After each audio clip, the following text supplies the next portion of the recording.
Well, there's a new government-funded app out called Te Puawaitanga Beyond the Birds and Bees, which was developed by Canterbury University to open up conversations around sex and sexuality for parents and their children. Well, that's what they claim, as well as teachers looking to increase their knowledge. As with anything coming out of the Ministry of Education or the government or university academics, you should tread very carefully before allowing your child to access this app and accompanying website. So our researchers took time to have a look around the website. You'll be glad we did, so that you don't have to. It's just more of the same that we've been warning you about for a number of years now. In fact, it's way beyond the birds and the bees. Let's check it out.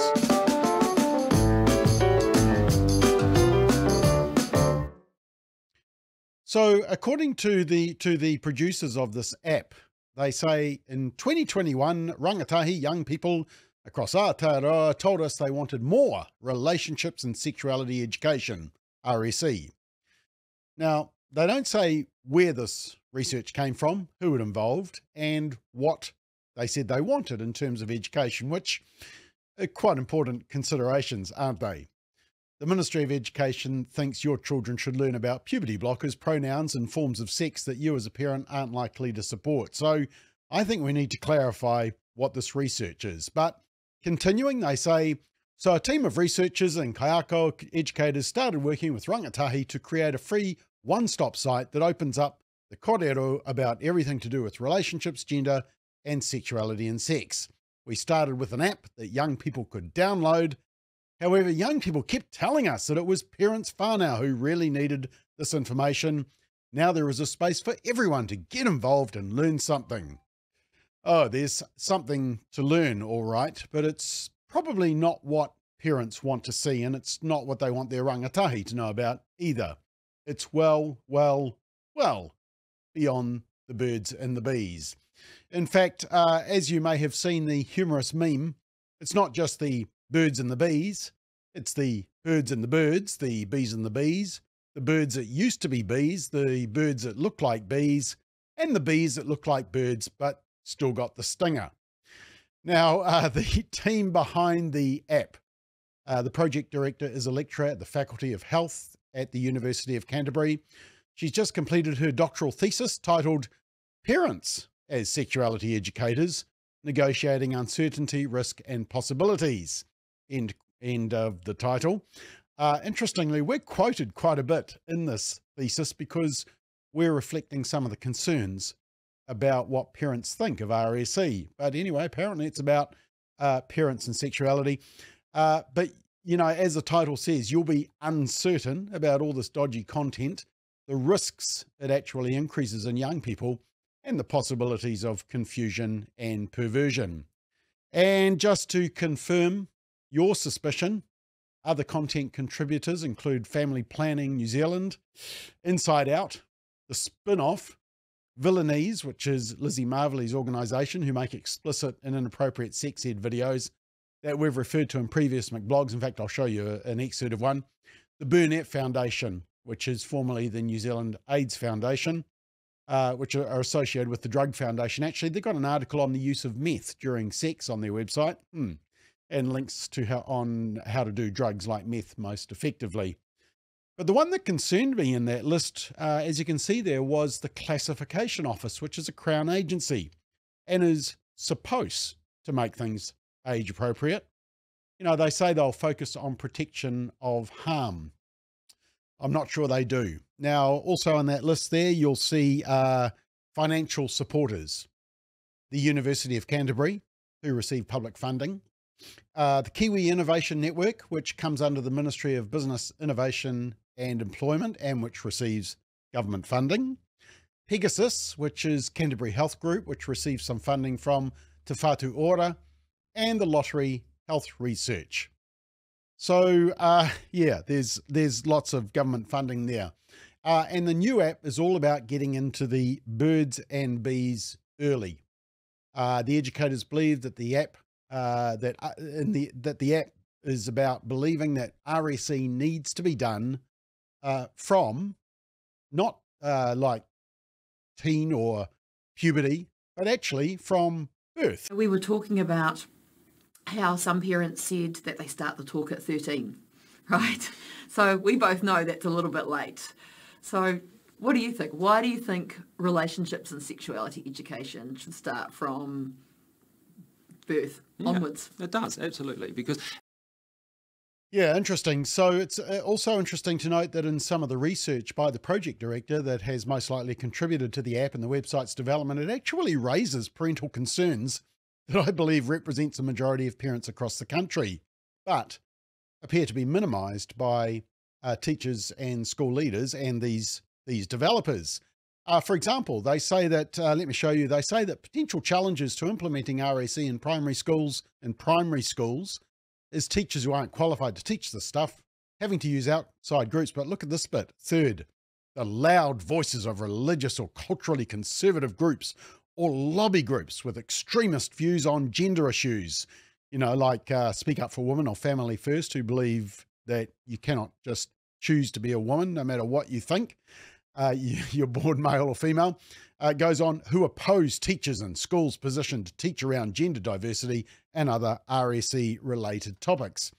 And they also complain that fourthly, schools have to consult regularly every 2 years on this stuff. You know, so annoying that they need parental and community buy-in, even though one of their key statements that they make, but I'm sure they not sure that they believe, is that parents are important educators in all of this. And then the project director has a section that's worth showing you, because it talks about the fact that a number of school leaders discussed misunderstandings that exist, mainly from parents, about the nature of RSE, encapsulated in the following comments, quote, parents' misunderstanding of what this is about. The term sexuality education in the past has been misconstrued. Parents not seeing the difference between sex ed and sexuality ed. The assumption that RSE is sex education, it isn't, and that we are teaching students in areas that perhaps parents aren't comfortable with. And they say these misunderstandings perhaps then played out in concerns about RSE from members of the school community, again, predominantly parents and whānau, but also community groups. Opposition to or concerns about RSE was discussed by both teachers and school leaders, and they quote some feedback, parenting's that this stuff is important, parents believing the stuff isn't important, community feedback from a small but vocal group who think teaching around these issues is a family concern, shock horror, and parents not welcoming the teaching around gender-related issues and sexuality. But this interesting bit of feedback you'll see down the bottom there, a lot of parents believe the content far exceeds what they need to know at the particular age it is targeted to. You think? So let's just check some of the content and see whether you want to immediately go to your Wi-Fi in the house and block both this website and the phone app on your child's phone. And let me just warn you in advance that you will find some of this material objectionable, and if kids are watching with you right now, you might want to give them a chore to do. The first thing is that, interestingly, when you first go to the app for young people, it's recommended for 12 plus years old, but is not discouraged from being used by under 12s. When you enter the use space, this is what pops up first. And note the disclaimer around the age range recommendation. And then you go on to the contents page and quickly into the gender ideology with who am I, my gender and identity, my pronouns. The youth space section of the app covers a wide range of topics from gender identity to healthy relationships, of which there's nothing in there about non-sexual, non-romantic relationships like friendships, and navigating dating. And under the first time, this particular video. You can do vagina to penis. Or hands to vagina. Or hands to vulva. Or mouth to vulva. Or vulva to vulva. Or hands to penis. You could do mouth to penis. Or penis to anus. You could just like rub yourselves against each other if that made you feel good. Yeah, okay, enough of that. But remember, this is for 12-year-olds and maybe younger who will gain access. And then there's this sections on fingering, hand job, oral sex, anal sex, Yes, apparently 12-year-olds need the government to educate them on how to do this. And PIV sex. Know what that is? In case you hadn't heard of that, that's the sex that creates babies. Penis in vagina. You know what sex was created for in marriage. Oh, that's another word you won't find anywhere. Marriage, or monogamy, or faithfulness, abstinence, or virginity. No way. And then we move on to hot tips, including 12-year-olds and younger children who are able to freely look at the website about keeping sex toys clean. And then the full indoctrination of gender identity theory. This might blow your mind, but sex and gender are two different things. I know, Nope. mind blown. Yep. Your sex is what your doctor assigned you at birth, so Oh, male, rubbish. female, or intersex.